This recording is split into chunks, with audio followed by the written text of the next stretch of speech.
Okay, cool. So we're live here. So guys, welcome to another episode of our Rip Current Athletics Bayside Chats. We are here with Coach Art. Coach Art, say hello to everybody there. Hello everyone. So remember, we are doing video and audio, so you're gonna have to remember to speak, not just look at the camera. But for those watching, thank you all for tuning in, having a few brewskis here. Like I said, just shooting some bull here, but wanted to get into introducing who Art is, who Coach Art is. A little bit of backstory for those of you guys that have been with us but that know him. He mainly coaches in the morning, but he does coach in the afternoons at times. So like I said, some of y'all may have seen him 4 days throughout the week. Others of y'all may have seen him only once or twice.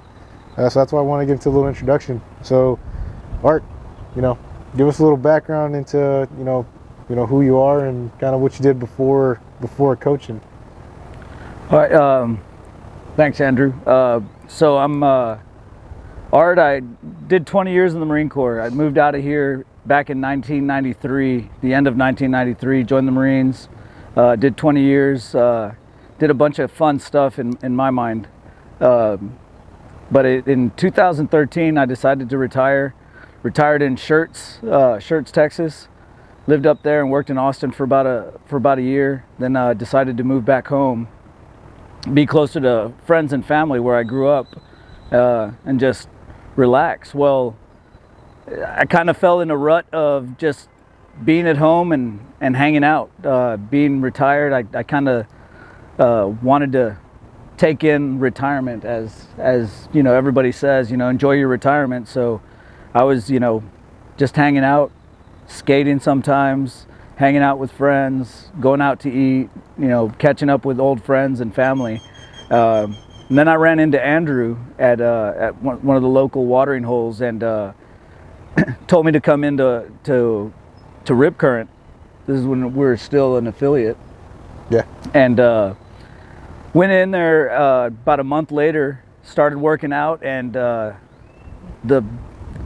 benefits that it provided for me were just amazing. Not just because, again, I was retired and just kind of cruising. I didn't really have a whole lot going on with myself, and but I wanted more. I wanted to do more. I wanted to contribute, and as I started getting better shape and my whole sense of well-being just increased tremendously. My physical fitness also increased, and started getting my groove back. So at one point I approached Andrew and said, hey, this would be cool, and if you need a coach, I could be a coach as well. So Andrew agreed to bring me on, and kind of bird dogged with him for quite a while. I just wanted to make sure that I captured exactly what he wanted in a coach for the people that are clients at Rip Current. So he mentored me and showed me the way he wanted things to run in the place, and it's been awesome ever since we started doing that. Unless you count a couple of times we had to close down because of the COVID pandemic. But I mean, other than those closures, everything has been pretty amazing. Well, even then, it's been for sure a learning experience. With the closures and everything, you had just gotten started, shadowing a little bit, and then that was back in January, the end of January, and then we shut down with the Rona stuff. So you were like, you probably had only a month of shadowing really. So we shut down, had to go into doing some virtual stuff. We tried that, made some videos. It was pretty fun. Did a few Facebook lives and Instagram lives, and but it was a learning experience nonetheless. And like you were saying, when you asked, I was like, dude, this is a godsend. And I appreciate you and all you do, man. I really do. Awesome. But all that stuff has been, all your help has just been tremendous, and I can't thank you enough for it.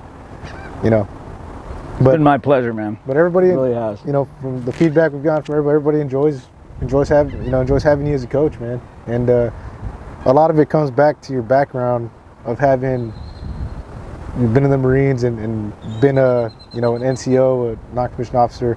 Well, starting at the bottom and then moving up into an officer position as chief warrant officer, where you're mentoring and more on the you've learned all aspects of that, which you bring into the gym, into Rip Current, as a coach, as a mentor, as a trainer, whatever you want to call us, psychologist at times, Yeah. So that's been like I said, it's been nothing but a blessing, and like I said, everybody enjoys having you around and really appreciates the energy you bring and the different style of coaching, So before after all that, fitness wise, I know you did some things with, of course, having been a drill instructor. When did you start getting into, or when did you fitness become a priority for you? Was it through the Marine Corps? Was it, or you've always been active kind of throughout your childhood? And I was always active. So since I can remember, I was always, Little League. I played football in junior high, baseball, swam all the time. surf skated. Rat bones. Yeah, I had my first rat bone skateboard. But yeah, I was always active. I was, BMX bikes, always doing stuff. I mean, hell, we used to skate our boards down this way, find piers or what is it? Little places where you could jump off into the bay and just hang out up here. The Walter Ayala lives right back here, and we used to go see his little sister. She was a little bit younger than us, but we would go over there and hang out and jump into the bay, swim around, and then go back and skate at the ramp. So I was always active, hardly ever inside. Maybe played some video games every now and again when video games became popular. But always, me and my friends were always active in some way, shape, or form. We were never standing still, and we always stank like bunch of teenagers and young before teenage. It's kind of like what you smell like right now. Yeah, just like now. It's a little stinky. But then I was missing things. I didn't have the discipline to go through college. I went to SAC for a semester and just wasn't disciplined enough. And I wanted more. There was, in my mind, there was no way I was just gonna settle for working at a restaurant or not having anything other than a high school diploma. So I figured the Marine Corps would give me a step up, and probably by the time I became a corporal, which was about 2 years into the Marine Corps, I really started catching my stride and loving the physical fitness aspect of being a Marine. Being active, being rough, being a guy, and then as a guy, just being a young male, 22, 23. I was 21 when I joined, and so about that time was 23 years old, and it was my first taste of really taking a leadership role. And I had just gone through NCO school, the corporal's course for the Marine Corps, and I really loved it. I loved the aspect of training, and they were teaching us how to train Marines. So after that, I just kept going with it and kept myself in top shape. Loved, leading my Marines into doing more. So when I became a sergeant, and it became even more important for me to be that example, I continued to love it and took it all in. And then I figured I could probably do more and give back to the Marine Corps by being a drill instructor. So I went to drill instructor school, ended up at 3rd Battalion India Company and did 3 full years of training recruits there. And then I submitted for, you mentioned I became a warrant officer. I submitted for the warrant officer program, and then after I completed my tour, I went on to become a warrant officer and continued. Again, then it became more of an influence of, I was able to influence everybody that worked alongside me. Or alongside you, under you, even above you. Because being an officer, people assume that officers don't really do much, or you guys are kind of old, or there was a saying that if you said yes sir to an enlisted, especially a senior enlisted, they would more oftentimes than not reprimand you, you know, verbally, you know, berate you or something for telling them, for calling them sir, and their response was usually, I work for a living. You know, that, call me sergeant, or I'm a staff sergeant, or I'm a gunnery sergeant. I work for a living. Don't call me sir. You know, and that's just one of the little isms of being in the Marine Corps, was the enlisted were the enlisted side, and the officers supervised and maintained responsibility for what the enlisted did for everybody else. Yeah, and as a warrant officer, best of both worlds in that I became, you know, I came from an enlisted side all the way from private up to staff sergeant, and then I got promoted to warrant officer, and was able to again use my experience, my drive, my enthusiasm, all that stuff, and I really think it helped me in my career. If for nothing else, to enjoy it. I enjoyed mentoring and leading Marines and training them. It was fun for me. I mean, you got to enjoy it, you know, and that's a whole different culture as well. You know, that's something that you don't see on this side most of the time. You know, on the civilian side, not so much in my experience so far. Depending on what job you do. So if you're like, I guess in some law enforcement places, some firefighters, some, you know, depending on what they do. But like I said, it's totally different culture. And like you're saying, just totally on this side, it's a lot different. You know.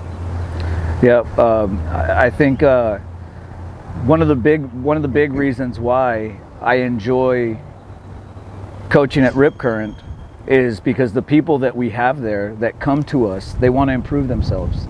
They want to improve their lives. They want to improve their fitness. They want to get stronger. Hear that? Yeah. No, I'm talking. Sorry. They want to get stronger. They want to lose weight. They want to look better. They want to feel more confident. And I think everything we do promotes them in doing that. You know, it pushes them in that direction. We got some. I think we do have some. You know, some hard workers. Some people that, you know, they're achievers. Like, they want to push to do better. They want to be better. They want to. But it's not only in the health and fitness aspect, but like in their job, you know, with their families, with you know, all aspects of them. And this is one aspect of it. You know, kind of like the Marine Corps, where it's a small family. You know, it's one of the smallest branches, the smallest branch. Yeah. Right. But you have a lot of, like, it's much different from the Army, much different from the Air Force, much different from the Navy, in which you have a lot of high. It's almost like a cult. Yeah. I would say it's a very close. You know, the acronym USMC is sometimes referred to as Uncle Sam's Misguided Children. You know, because people see us as a different animal than the rest of the military, a lot of the times anyway. And there is something to be said about it, in that we thrive on, as far as Marines and those Marines that I was around, we thrived on being better. We thrived on pushing each other, you know,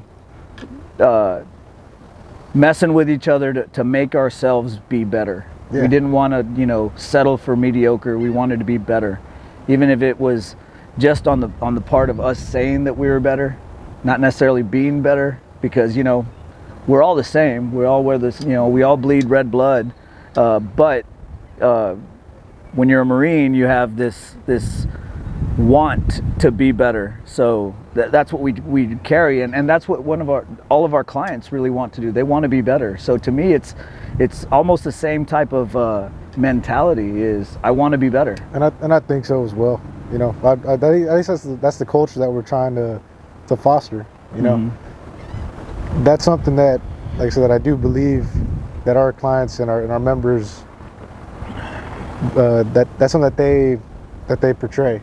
And not only portray it, not only do they try to walk it, not talk it, but walk it as well. Yeah. You know, like I said, all these people, all of them, you know, past, present, and our future members, they're all hardworking people, and they have a different mindset. They have goals that they want to pursue. They have things that they want to become better at and be better for themselves and, like I said, their families and everything. And so this is one aspect that we can see, at least on our end, because what we do is not easy.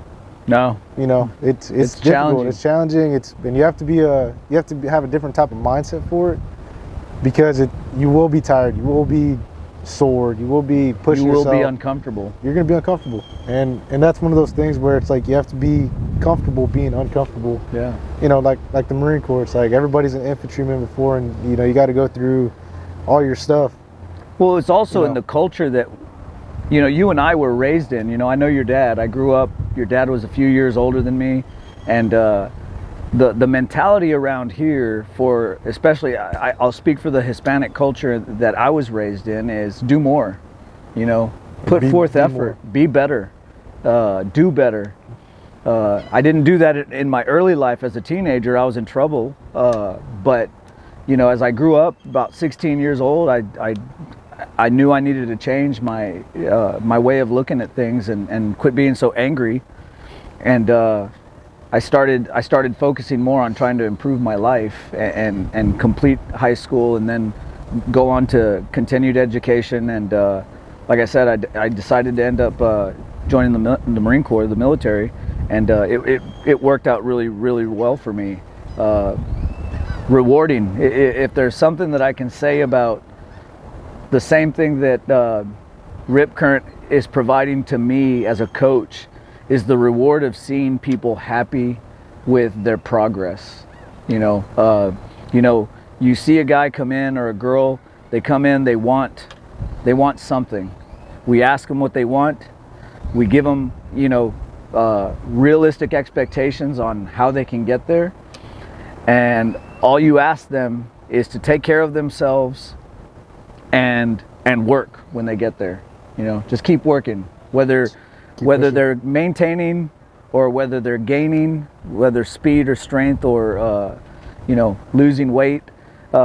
Everything is moving forward in a positive way. Everything is moving forward. Leave the negative stuff, leave the self-defeating stuff at home. You know, that stuff doesn't get you the results that you want here. And that's what I think we try and provide. Plus the added addition of being a close-knit group where we hang out together afterwards. We you know, we get together for parties, for celebrations, for different things, just because we're in a group of people that want to be better. It's a mindset, man. And you know, it's one of those things where I think it's like we work hard, but we play hard too. Yeah. You know. Yeah. And you know, I'm one of the people that, you know, I'll hit it hard in the gym, but you know, I do like to drink a few beers also. Mm-hmm. You know, whiskey as well. So those are my two things. I mean, give me a few IPAs and I'm good to go. It is, and that's one of the things that we coach people in. You know, somebody may come in and say, you know, I just love food, and it's okay to love food. You know, just be smart about it. Be wise about your choices, so that, you know, some people come to us and they're pre-diabetic, and you know, their doctors have told them, if you keep on, you're going to go into full-blown being a diabetic. And we try and coach them into better eating habits, better routines to improve their health. And we've actually had people, you know, come back and tell us that, you know, their blood work's coming back better, they're losing weight, their doctors are saying that they're doing way better. And again, that brings me a lot of satisfaction, because they're happy. And to be able to help them with finding that happiness, when they came to us, they wanted something, and when they get that happy, it just fulfills something in me that makes me happy as well. Yeah, man. And like I said, you know, you got to balance it out. So, you know, a lot of people come in. We deal a lot more with weight loss than anything else. Mm-hmm. But like I said, it's a balance that you have to control. You know, like I said, you know, I work hard, I eat right most, you know, about 90% of the time. But I still like to go out to eat. You know, you give me a plate of, like, you know, mixed fried fish, shrimp, and oysters and calamari. I'm gonna eat the whole thing. Yeah.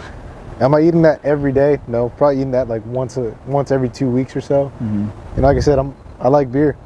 Beer's one of my things where it's like, shit, you give me a few IPAs, and I can take down a few of them. You know, just like right now. But do I drink beer every day? No. Am I getting plastered every day? No. That's the thing, is like, you know, some people, if you have a weight loss goal, or if you're trying to change up your health for one reason or another, you do got to take those things into account. You know, what are you eating? what are you consuming and drinking? And down here, tortillas. A lot of lard in a lot of our foods. A lot of bread. A lot of breads, a lot of fried. A lot of vegetable oils and seed oils, and those are the things that make you gain weight. Those are the things that bring about inflammation and make you feel like crap. Your joints and just little things, skin irritations and stuff. You got to be able to control that, and that's what we see a lot of. For us, we ask people, how many times do you eat tortillas throughout the day, and how many? Some people eat them with every meal, and some people drink beer every day. And that's a part of the culture that I was talking about down here, is that we get brought up, this is how we eat, and this is how I learned to cook. So I mean, my recipe, the depth of my recipes started here. So I can cook a lot of fatty, a lot of fried, and a lot of carb heavy meals, and not think anything about it. Where when you really start to look at how we eat, especially when you're an athlete, especially when you're working like an athlete, you've got to feed yourself better. Especially if on top of that you're trying to lose weight or maintain a certain weight. We all like to look good in our clothes. We avoid wearing certain things because it makes us look a certain way.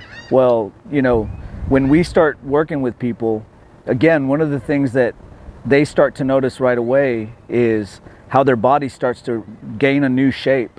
And again, seeing the satisfaction in their, how they walking, a little bit taller, a little bit more proud of themselves because they've worked hard.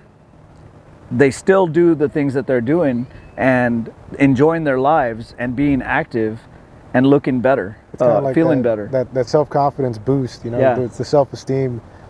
It's not just your heart and your lungs getting stronger. It's your mind and your soul feeling more fulfilled. I mean, would you say it's kind of like watching recruits go through boot camp? Oh yeah, and just seeing, they grow 2 inches because they're standing up tall and they're actually looking you in your eyes whenever you're talking, and you just see a totally different person. Confidence, one of the most rewarding things that I did in the Marine Corps was train recruits. And on graduation day, when their parents would come and, where is my son? And it's like, your son's standing right next to you, ma'am. And they're like, no, this is not my son. For 18 years, I raised this guy, and he wasn't like this before. He was 2 inches shorter. He wouldn't look at you when he talked to you. He wouldn't, look at him. His chest is out. He's standing tall. He's saying yes, ma'am, and no, ma'am. Like, well, we trained him hard for the last 3 months. It's a rewarding thing, man. Yeah, and they're proud. They're proud of their son, their kids, and because we have females in the Marine Corps as well. But they're proud. They're proud of their kid. They're proud of their son. They're proud of their daughter and what they've accomplished. Because Marine Corps boot camp is not easy. And on top of that, they know that they've got a potential career in the military that's going to help improve their lives and guide them into growing into full-blown men. Because when they come to us, most of them are 18 years old. They're adults, but not full-grown adults yet. So as we continue to mentor them through, their time in the Marines, you're constantly going with. Go on. Sorry, just had to make sure it was still recording. continuing to raise America's youth, basically. That's kind of what we see as well here. Yeah. And like you were saying, just that 2 inches taller, more confidence. We see people lose weight. We see people gain muscle. We see the changes in the way they carry themselves. And if they have a spouse or a girlfriend or kids, like even the kids start noticing that stuff, and the spouse starts noticing that stuff. And we get, sometimes we'll get one person in, and we'll get their husband or wife coming through and saying like, hey, I've noticed a change in so and so.